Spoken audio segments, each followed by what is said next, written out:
YouTuber Irfan அவர்களை கேள்விப்பட்டிருக்கேன். அந்த தின்னு பண்ணி மாதிரி குண்டா இருப்பானே, எல்லாரும் வந்து ஒரு 4 பீஸ் சிக்கன் சாப்பிடுவோம் போதும் நினைப்பான். இந்த முதல் ஒரு டிவியில காமிக்கிறான், ஒரு சட்டி ஃபுல்லா வச்சு திங்கிறான். அந்த தின்னால கொழுப்பு அவனுக்கு. அந்த கொழுப்புல தான் கம்நாடி துபாய் போயிருக்கான். துபாய் போயிட்டு என்ன பண்ணிருக்கான் தெரியுமா? நம்ம மக்களுக்கு தெரியணுமே, இதெல்லாம் தெரியாமையும் போயிருக்கு. துபாயில போயிட்டு ஒய்ஃபோட போயிட்டு, அதாவது நம்ம நாட்டு சட்டம் என்ன சொல்லுதுன்னா, குழந்தைகள் கருக்கலைப்பு பண்றாங்கிறதுக்காண்டி இந்த ஸ்கேன் பண்ணக்கூடாது. குழந்தைகளுக்கு கர்ப்பமா அந்த அம்மா மாசம் ஒரு பெண் மாசமா இருக்கும்போது கர்ப்பத்தை கலைச்சிடுறாங்க. அந்த மாதிரி பெண் குழந்தை பிறந்ததுன்னா கருவிலே கலைக்கிறாங்க. இல்ல பெண் குழந்தை பிறந்ததுன்னா கள்ளிப்பால் ஊத்தி கொள்றாங்க. அதனால அரசாங்கம் சட்டம் போட்டது. மாசமா இருந்தாச்சுன்னா டாக்டரோ யாருமே ஸ்கேன் எடுக்க கூடாதுன்ட்டு.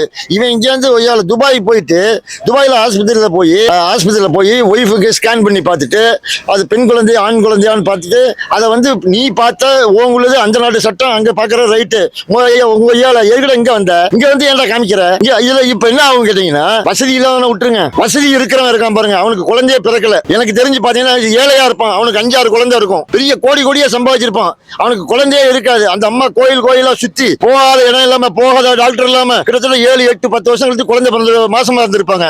இந்த கம்நாட்டி பேச்சை கேட்டு ஆம்பளை இருக்கான அவன் புருஷன், பெரிய பணக்காரங்க புருஷன், பொண்டாட்டியை சுற்றுலா கூட்டு போயிட்டு கம்நாட்டி எங்க ஆஸ்பத்திரியில போய் காமிச்சு கரு கலைக்க வச்சு, அதை துபாய்க்கு போனா கரு கலைச்சு. அறிவு வேண்டாம், அறிவு இல்லையா உனக்கு? நீ ஒரு குடும்பம் தானே வச்சிருக்க. சரி, எந்த விஷயமா இருந்தாலும் நீ பெரிய அப்பா டக்கறாடா. உன் சேனல்ல போட்டு பாரு. உன் சேனல்ல நீ போட்டு பாரு, உன் செல்லுல நீ பாரு. அதை எங்களுக்கு பப்ளிக் அனுப்புற, எங்களுக்கு ஏன் அனுப்புற? எங்களுக்கு தேவையே இல்ல. வந்து பாத்தீங்கன்னா 2 நாள் முன்னாடி இந்த ரம்ஜான் அன்னைக்கு துணி கொடுக்குறேன்னு சொல்லிட்டு ஒரு ஏழை குழந்தைங்கள, அதை இருக்கட்டும், நான் அடுத்த சப்ஜெக்ட்டுக்கு வரேன். இப்போ உங்களுக்கு எல்லாருக்கும் தெரியாத சப்ஜெக்ட்டுக்கு வரேன். திருச்சியில இருந்து சென்னைக்கு கார்ல வர்றாரு தலைவர். வரும்போது இவர் ஓட்டுறத பெரிய இவன் பாரு, இவன் அஜித் குமார், அவன் கார் ரேஸா ஓட்டுறான். கம்நாட்டி பண்ணி ரோட்ல ஓட்டிட்டு வரான், கேமரா எடுத்துட்டே வரான். பெரிய ஆண் அழகனா, மூஞ்சி அவனை பார்த்து சைப்பானா, அவன் தொப்பைய பாரு, தொப்பை. அவன் ஓட்டிட்டு வரும் போது எய்த்தால பாக்கணுமா வேண்டாமா? அவனுக்கெல்லாம் உயிரை ஒரு மயிறு மாதிரி அடிச்சு தள்ளிட்டான். ஒரு சுகாதார பெருக்கிற பெண்மணி ஆஸ்பத்திரி போகணும்னு போயிருக்காங்க, அடிச்சு தூக்கிட்டாங்க இஷ்டத்துக்கு. ஒரு அளவு இல்ல.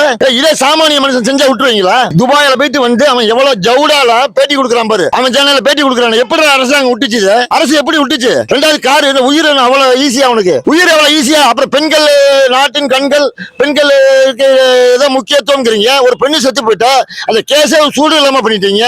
அப்ப ஆள் பலம் இல்லாம பண்றான். இப்ப சாதாரண மனுஷன், சாதாரண ஒரு ஆட்டோ டிரைவர் ஒரு ரோட்ல போய் ஒரு ஆள் காலில் ஏத்திட்டானா அவனை போட்டு FIR போட்டு கோர்ட்டு போட்டு அல ஜட்ஜி அலைய விடுறீங்க. இப்ப அவங்களுக்கு ஒரு சட்டம், மோட்டார் ஓட்டுறவனுக்கு ஒரு சட்டம், இவனுக்கு ஒரு சட்டமா. இவன் வந்து பைசா பாதாளம் வரைக்கும் போயிடுச்சு, பைசா பாதாளம் விட்டுட்டான். இப்ப இதெல்லாம் விட்டுருங்க. இதை விட இவனுக்கு ஏழைகள்லாம் கிள்ளிக்கிறியா போச்சா? நாய் இவனால ஒரு மனுஷனாயா? இஸ்லாம்ல உனக்கு என்ன தெரியுமாடா? இஸ்லாம்ல பிறந்திருக்கே, இஸ்லாம்ல உனக்கு என்ன தெரியுமா? நபிகள் என்ன தெரியுமா? நான் பேசுறேன், வாடா நீ வாடா, உன் குரான் கிளாஸ் நான் எடுக்கிறேன். எவ்வளவு பெரிய மதம், நல்ல மதம். அந்த மதத்துல பிறந்து ஏன்டா இப்படி ஒரு இது பண்ற? நீ உங்ககிட்ட கேட்டோமா? நாங்க துணிமணி கேட்டோமாடா? உங்கள்ட்ட போவோம் பண திமிரு கொடுக்கணும். எப்படி கார்ல உட்காந்து வீசி கொடுப்ப, அப்புறம் பொண்டாட்டி கையை கிள்ளுனா நிறங்கனான்னு சொல்லி நக்கல் பண்ணி கார்ல சிரிச்சிருவேன். உனக்கு அவ்வளவு ஏத்தமாடா? ஏழைகள் அவ்வளவு ஏத்தமா? நீ கொடுக்கணும்னு நினைச்சிருந்தேன்னா ஒரு போலீஸ் ஸ்டேஷன் வாசல்ல நில்லு, உன் கார்ல உள்ள துணிமணி எல்லாம் கீழே வச்சுட்டு எல்லாருக்கும் வரிசையா நின்று கொடுத்துருக்கணும். இல்லைன்னா உங்களுடைய பள்ளிவாசல்ல வச்சு எல்லாரையும் வர சொல்லி நீ கொடுத்துருக்கணும். நீ வந்து கொடுக்கணும் எண்ணத்துல நீ கொடுக்கல. நீ நக்கல், ஏழைகளை நக்கல் பண்ணணும், நையாண்டி பண்ணணும். நான் அவ்வளவு பைசா திமிராடா உனக்கு? நீ நினைச்சா லண்டனுக்கு போவ, துபாய்க்கு போவ, பெரிய பெரிய ஆள்கள் நடிகர் எல்லாம் கான்டாக்ட்ல போய் பார்த்துட்டு செல்ஃபி எடுத்து விடுவ. நாங்க கேட்ட மாட்டோம் உங்கள்கிட்ட. ஏடா நல்ல மனுஷன்டா, நல்ல மனுஷன் கூட தான் இருந்து ஏன்டா இந்த மாதிரி தப்பு பண்ற? நடிகர் நெப்போலியன் எனக்கு நல்லா தெரியும், நல்ல நண்பர் வேற. அவரை வீட்டுக்கு போயிட்டு அங்க போட்டோ எடுத்து வந்திருக்கேன். நீ கண்ட நல்ல ஆட்கள் வீட்டுக்கெல்லாம் போயிட்டு நீ கண்ட தப்பெல்லாம் பண்றியா? உன்னை கேட்க அதிகாரமே இல்லையா? அரசு நடவடிக்கை எடுக்காதா? ஒரு சாதாரண ஒரு தப்பு பண்ண அவன் மேல நடவடிக்கை எடுக்கிறீங்க. முதல்ல இவனை எவன் கேட்டான்? இவன் வந்து ஏழைகளை இன்சல்ட் பண்றானா? அப்ப நீங்க என்ன பண்றீங்க? ஏழைகள் பக்கம் அரசாங்கம் பாதுகாப்பா இருக்கும், பணக்காரர்களுக்கு இருக்காது, பாசிஸ்டுக்கும் போக மாட்டோம், வாயால பேசுவீங்க, அவ்வளவுதானே? இந்த நிகழ்ச்சிக்கு அவன் என்ன பண்ணுனீங்க? இதுல வேற இவர் பெரிய புரட்சி தலைவர் எம்ஜிஆராம், இவர் இலவசம் கொடுக்குறாராம். உடனே வீடியோ கவரேஜ் மாதிரி எடுத்து சேனல்ல போடுறான். உங்களை கேட்கவும் இல்லை, போகவும் இல்லை. அது கொடுக்கறது ஒரு இது வேண்டாம். இப்ப நீ செஞ்சுட்டு போயிருவடா. நீ செய்யறத பார்த்து அடுத்தவன் செய்வான். நாளைக்கு இதை செய்வான். அப்ப ஏழை எல்லாம் உங்களை ஓட விரட்டுவீங்க. பழைய படத்துல எம்என் நம்பர் செய்வோம். அதே மாதிரி இப்ப இவன் ஆரம்பிச்சுட்டான்.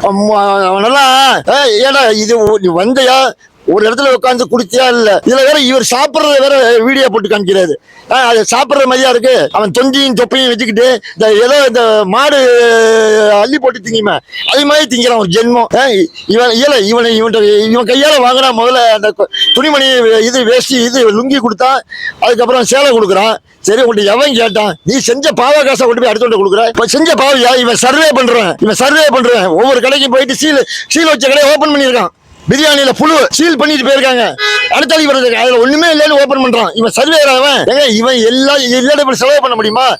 எவ்வளவு எங்கேயோ சம்பாதிச்ச காசை, ஏதோ தப்பான வழியில் வந்த காசை, தப்பான வந்த காசை கொண்டு போய் அடுத்தவனுக்கு தானம் பண்றியா? அதுக்கு பேர் தானமா? இஸ்லாமிய அப்படி சொல்லியிருக்கா? கிடையாது. ஒன்னால முடிஞ்சது கொடு. ஒன்னால் உன்னுடைய வருமானத்தை வரக்கூடிய ஒரு பகுதியை குழுன்னு தான் சொல்லியிருக்காரு ரபிகள் நாயகம். அதுக்காண்டி கார்ல ஓட விட்டு பிச்சைக்காரங்களை ஓட விட்டு கொடு சொல்லலையே. ஒன்னால ஒரு இடத்துல பள்ளிவாசலோ இல்ல ஏதாவது ஒரு காவல்துறை இடத்துலயோ இல்ல நல்ல மண்டபம் பாதுகாப்பு மண்டபத்திலயும் கொடுக்கணும் முடிவுக்கு வந்துட்ட. அப்போ நீ கொடுக்கற மாதிரி கொடுத்த. ஆனா உங்க ஐயால ஆண்டவா இருக்க பாரு, உங்க அல்லா காட்டி கொடுத்துட்டான் உன்ன கடைசி நேரத்துல.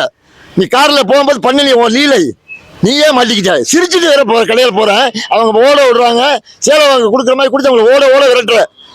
அது இது நீ ஈஸியா நினைச்சிட்ட. இன்னைக்கு எத்தனை யூடியூப் சேனல் கொண்டு போறான் பாரு. நீ ஏன் ஒரு சேனல் வச்சிருக்கியா? நீ ஒரு சேனல் வச்சிருக்க. 146 சேனல்ல வரேன். ஒன்னுலயே ஊத்தி கழுவுவேன். இனிமே இதுதான் கடைசி. இதுதான் உன்னுடைய ஆட்டம். இதோட நின்றுணும். இதுக்கு மேல போன ஏடா ஒண்ணுமே செய்யலடா.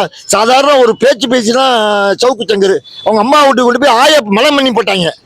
உனக்கெல்லாம் என்னடா பண்ணணும்? ஒய்யால டிஜுக்குள்ள இறக்கி வச்சு கயிறுல உடம்பு முதல்ல கட்டுறது கயிறு கிடையாதுயா. இரும்பு செயின் தான் போடணும். ஏன்னா அந்துரும் கயிறு போட்டா. புரியுதா? இருப்பான் உன்னை என்ன பண்ணணும்? நல்லா மேல ஒரு கம்பியில தொங்க விட்டு அப்படியே லூஸ் பண்ணி டிஜ் இருக்கு பாரு, டிஜ் அது உள்ள விட்டு தண்டனை தாட்டா கொடுக்கணும். நீ செய்யறது நியாயமா? உன் வயசு நடா. இன்னும் நீ வாழணும். நீ மயிர் செஞ்சுட்டு போயிடுவீங்க. உன் பிள்ளைகள் எங்கேயா போவோம்? நீ செஞ்ச பாவத்துக்கு பனிஷ்மெண்ட் உங்களுக்கு கண்டிப்பா உனக்கு உண்டு. 7 வயசுல 7 லட்சம் அழுதுருக்கா தெரியுமா? இதுல வேற பெரிய ஒரு எப்படி சொல்றது, பெரிய வள்ளல். இதுல வேற ஃபர்ஸ்ட் விளம்பரம் டைட்டில் கொடுத்துக்கிறாரு. இதுல வேற உனக்கு வேற மவுண்ட் ரோடு ஒரு கேடு வயிற்று எரியுது. அது ஓடுற அந்த பிள்ளைகளை கேமரால பார்க்கும்போது மவுண்ட் ரோட்ல நேர்ல பார்க்கும்போது எவ்வளவு வயிற்று தெரியுமா? நீ கஷ்டப்பட்டிருக்கிய முதல்ல. கஷ்டப்பட்டு இருந்தா அந்த அருமை தெரியும். அவன் எதுக்கு ஓடி வந்தான்? நீ கார் எடுக்கல, அதாவது போட்டுக்கு துணிமணி இல்ல, அடுத்த வேலை போடுறதுக்கு அடுத்த நிமிஷம் போட்டுக்கு துணிமணி இல்லாத வந்தான். இருக்கிற எவனும் வரல. அதாலும் ஒரு சேலை ஒரு வேஷ்டி அதே போட்டு தோத்து போட்டுருக்கு வந்தான். அவன் காரு முன்னால ஓடி வந்தான். உன்ன மாதிரி ஒரு பெரிய பணக்காரன் வரல. அவன் வயிற்றுச்சல் எங்க போவோம்? வயிற்றுச்சல சொல்றேன். இதோட அவன் ஆட்டத்தை நிப்பாட்டி. இது மாதிரி நிறைய பேர் பேசி நிறைய ஒரு ஆட்டத்தை கழுவி நிப்பாட்டிட்டேன். புரிஞ்சுதா? உனக்கு இதுதான் கடைசி. இதோட ஆட்டத்தை நிப்பாட்டிக்கோ.